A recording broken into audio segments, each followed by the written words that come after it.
Welcome back to the channel, guys. I'm Sheldon, and this is another episode of Behind the Enthusiast. Today, we are going to be going through the setup of my Sena headset, the SMH5-FM. Yes, the FM is for radio because it has a built-in radio. Nice compact unit. Hopefully you guys can see that. And we're going to go through the setup process of this device. It actually comes in a dual pack, which is what I bought. And so it comes automatically paired with the other unit. All you really have to do is just sync it up to your phone for the Bluetooth, and it's pretty straightforward. So it's not overly complicated, so let's get into it.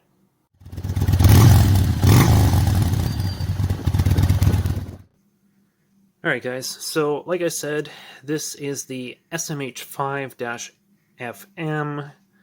Has a lot of nice features on it, and like I said, Bluetooth. So this is an older model, which they don't actually make anymore, which is unfortunate, but I did buy this a year or two ago, and I've just had it sitting around, and I'm finally getting to setting it up.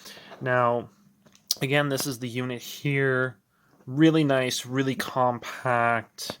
I mean, these squares are about 1 inch long, so it's only about 3 inches. So it's pretty compact.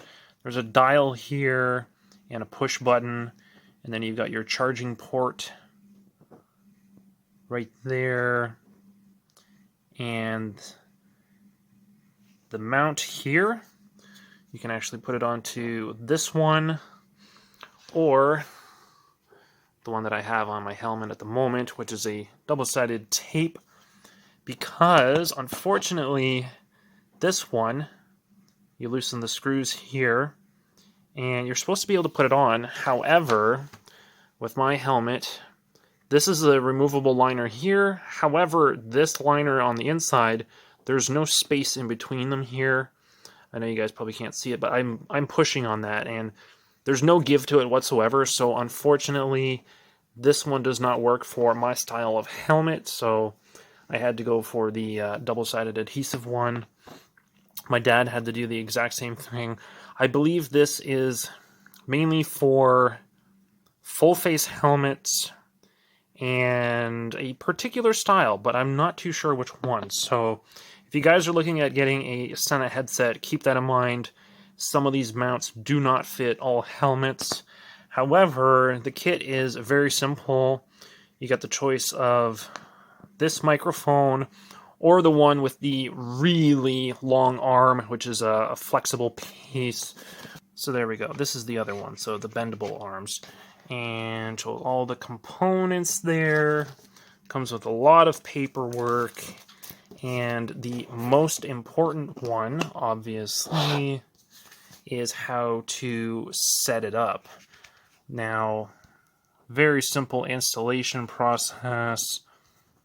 This obviously was one of those things that I had in mind. You know, I didn't want something that was super difficult to use. So, pairing the headsets, super easy process. All you got to do is hold down the dial for 5 seconds, and you have to do that with both of them. And that just shows you the pairing order. Then you have to start your intercom. You just push down on that. So you just push down on it. Super easy. First, second, and third friend. I believe the maximum that you have connected is 4. So yourself and then your 3 friends. And intercom.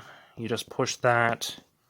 Radio is one important one. You just push the yellow button. To power this on, by the way, you just hold both of these at the exact same time. So push down on the dial, in on that, and then it blinks.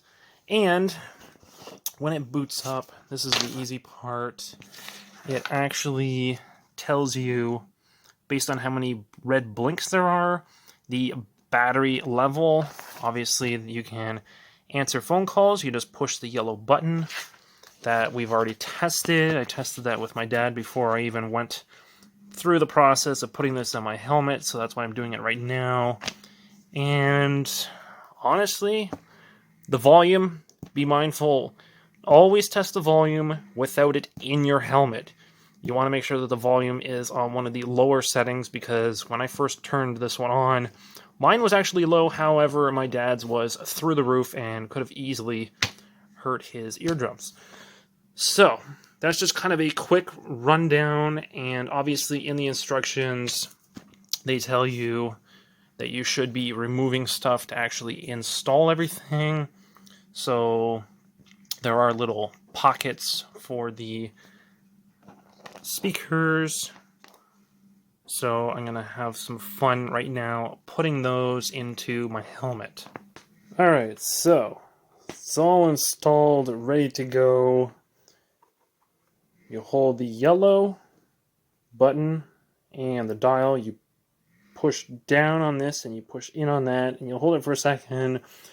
There is a voice that will say hello, that means it's turned on, and then you just push that button if you've connected to another headset, and then you guys should be able to talk. Now the way I've wired this up, I just have this taped on at the moment. I couldn't wire it down here like my dad did.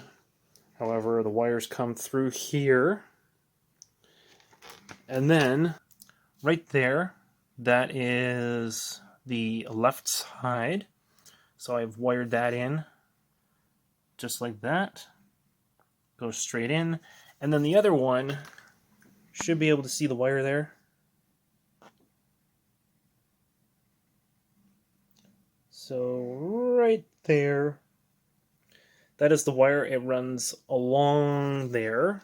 And then that is on the opposite side. So you've got headset there, cable runs down to the one behind the flap here. So there's number one, runs along that cord over to number two. Now it did take a little bit of finessing in order to do that. However, I'm pretty happy with the result. The actual microphone piece is right there.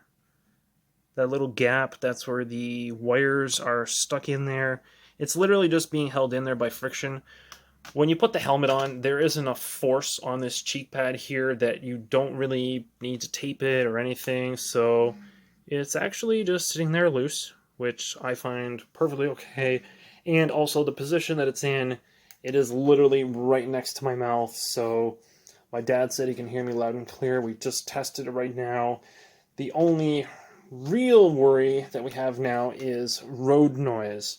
Now, obviously, with the speakers on the inside and the microphone also on the inside as well, it's actually just up in here. So speakers are inside in a really good position. They don't scratch my ears, so I actually took the extra padding out, just so you guys are aware. That's what I had to do for this particular setup of helmet. And that is where the speaker is, like I said, right next to my mouth, so comes in loud and clear. I did experience a little bit of crackling on my end when I was listening to my dad. However, like I said, true test is going to be on the road, and that is the installation process totally finished for the Sena SMH5-FM. Well, guys, what did you think of the installation video that I made for you guys? I know the unit is old, so it's probably not going to be very similar to any of the ones that are currently on the market. However, Sena makes some really nice headsets, and they range from really high premium all the way down to something very simple and cheap, single units. However, the one that I got for my dad and I was actually second or third from the bottom, so I wanted to have the option of a radio.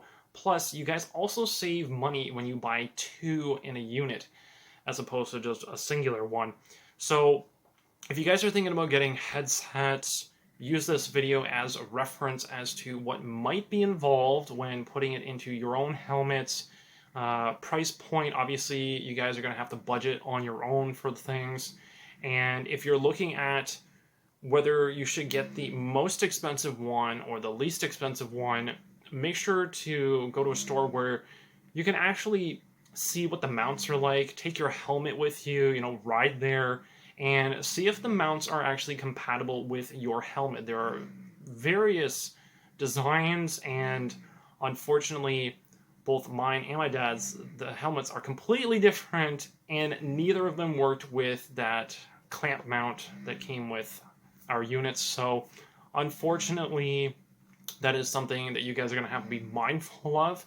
But in terms of whether or not you should get the cheapest one or most expensive one, look at the options, look at the battery time, the talk time, the range. I think the range is great because my dad and I really aren't going to go too far out of range. I mean, if I get way ahead of him and I stop, it should still work enough that I can say, hey, I've pulled off the road, a kilometer down the road or whatever, right? So we're obviously going to go through some more testing to see how that works out for us, and I will update you guys. I'll probably leave some comments down below and pin them for you guys. But other than that, I wouldn't suggest cheaping out and getting the least expensive one, because some of you might like the idea of having a radio, so I would pay a little bit extra for the radio option. There's some other voice commands, I think, with these units as well, but I'm going to have to do some more reading in the booklet and testing as well.